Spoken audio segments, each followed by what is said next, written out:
আলাইকুম আরিফ ভাই। তারপর আল্লাহ যে অবস্থা রেখেছে এটা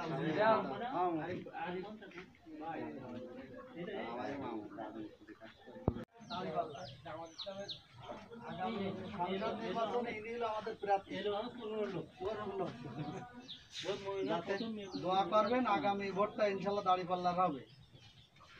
ভোট তো বহুবার দিছি, বহু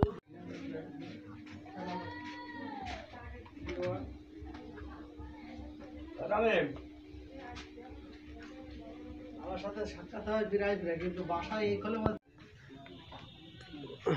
শুধু তোমার অত্যাচারে যারা আমি কিন্তু সরি যাচ্ছি সে কত কষ্ট করে রাস্তা নিতে শুধু এরই কারণে না বলে লেখা না বললে লেখা তুমি আমার কাছে মাথা খারাপ দাড়ি পাল্লা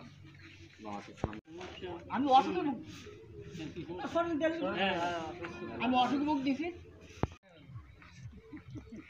দেশে লোক সংখ্যা বাড়ায় দাও দাঁড়াবো।